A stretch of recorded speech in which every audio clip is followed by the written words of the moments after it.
It was 2 a.m. on a freezing winter night when Jake Miller's phone rang. Half asleep and confused, he grabbed his phone off the nightstand. The name on the screen was unfamiliar. Rebecca H. He thought it might be a wrong number. Still, something in his gut told him to answer. A soft, trembling voice came through the line. "Please, is this the tow truck service? My car is stuck near Willow Creek. It's so dark and my phone's dying." Jake sat up instantly. He wasn't a tow truck driver.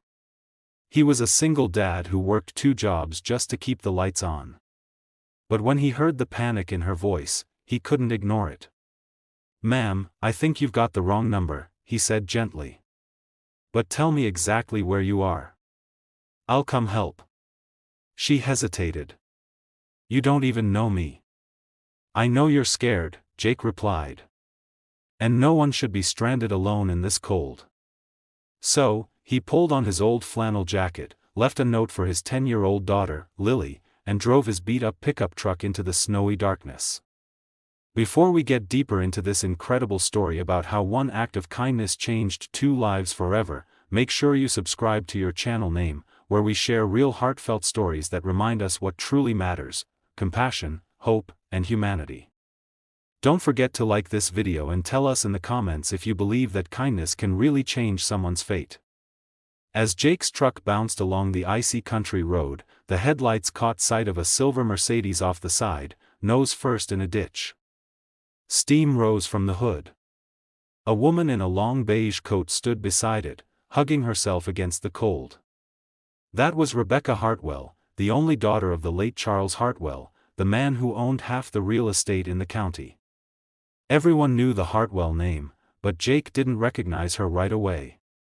When he stepped out, she looked up, shivering. "You're not the tow truck guy," she said, her breath turning to fog.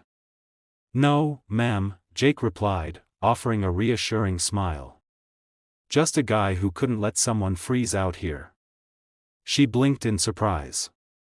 "You came all the way out for me?" Jake chuckled softly. "Guess I did." He grabbed a flashlight, checked under the hood, and tied a chain from his truck to hers. It took nearly an hour, but finally, he managed to pull the Mercedes back onto the road. When it was done, his hands were numb, and his jacket soaked. Rebecca offered him money, a few crisp $100 bills from her purse. Jake shook his head. "No need, just glad you're safe." She stared at him like she'd never met someone like him before. People don't just do things like this anymore. Jake shrugged. Maybe they should. The next morning, Rebecca couldn't stop thinking about him. She was used to people doing things for her employees, assistants, drivers. But this man, he'd shown up in the middle of the night with no reason other than kindness. A week later, she showed up at the local diner where Jake worked as a part-time cook. He was wiping down tables when she walked in, looking completely out of place among the checkered floors and coffee-stained menus. "You again," Jake said with a grin. "Car trouble?" She smiled for the first time. "No, I wanted to thank you properly." She slid into a booth. "Let me buy you breakfast." They talked for hours about life, about loss, about how lonely the world can get when you don't have someone to care. She told him her father had passed a year ago, and since then she'd been drifting rich but completely alone. Jake told her about Lily, how his wife had died when Lily was 5, and how he was just doing his best to raise her right. Rebecca's eyes softened. "You must be an incredible dad." He smiled sadly. "I'm just trying to teach her that kindness still matters." Over the next few weeks, Rebecca kept visiting the diner. Sometimes she brought books for Lily, sometimes pies for Jake. They became friends, something neither of them had expected. One snowy evening, Rebecca invited Jake and Lily to visit her estate for Christmas Eve. Jake hesitated. "That's really not our kind of place," he said. Rebecca smiled. "It's missing exactly your kind of people." Lily was thrilled. "Dad, can we please go, please?" And so they did. When Jake drove up the long driveway, Christmas lights twinkled from the grand mansion. Inside, it smelled like cinnamon and pine. But what caught Jake's heart wasn't the luxury. It was how empty it all felt. Only Rebecca was there, sitting by a giant fireplace, smiling as Lily ran in circles around the tree. "I haven't had anyone here for Christmas since my father died," she said softly. "It means more than you know." Jake nodded. "Guess none of us should be alone on Christmas." They shared dinner, laughter, stories, warmth. For the first time in years, Rebecca felt something she hadn't felt in a long time. Home. As the night ended, Lily fell asleep on the couch. Rebecca looked at her tenderly. "She's beautiful," she whispered. "Got her mom's eyes," Jake said quietly. Rebecca hesitated. "You know, I've spent years trying to buy happiness. Houses, cars, vacations, but last month, a stranger came out in the cold to help me, and I think that's the first real happiness I've felt in a long time." Jake didn't know what to say. But in that moment, something shifted between them. Not romance, not yet, but understanding. Months passed and their friendship grew deeper. Rebecca started volunteering at Lily's school, donating to local causes Jake cared about. She even helped Jake start his own small repair business. When Jake protested, she said, "It's not charity, it's a partnership." And soon enough, it became clear to everyone they weren't just helping each other anymore. They were healing each other. One evening in spring, as Jake fixed the old fence outside her estate, Rebecca came out carrying 2 mugs of coffee.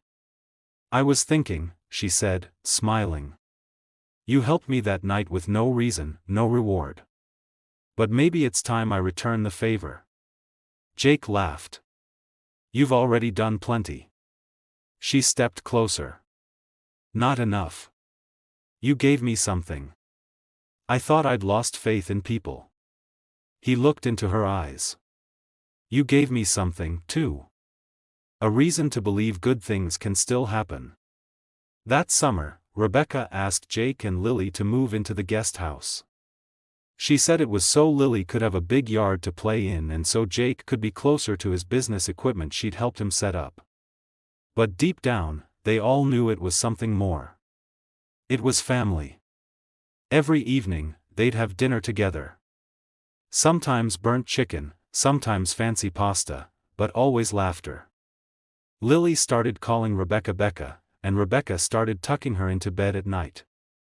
Jake often sat on the porch, watching them through the window, his heart full.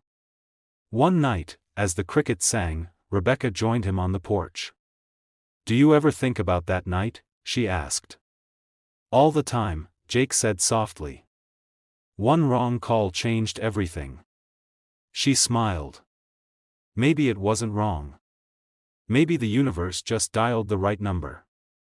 Years later, when people in town saw Jake and Rebecca together running the community fund, hosting holiday dinners for local families, they called them the Heart of Willow Creek. And every Christmas Eve, Jake would look at Rebecca and say, "Still think that was a wrong number?" She'd laugh. "No, just a call from fate." In the end, it wasn't wealth or status that brought them together. It was kindness. One simple act in the middle of the night that connected 2 lonely souls. Jake showed up when he didn't have to. And because he did, a woman who'd forgotten what love looked like found her family again. So maybe the next time your phone rings and someone needs help, even if it seems small or inconvenient, maybe, just maybe, it's the universe calling you to change a life. Because kindness doesn't just save others, it saves us, too. If you love the story, don't forget to like, share, and subscribe to your channel name where every story reminds us that compassion is the most powerful force in the world. And remember, one act of kindness can echo forever.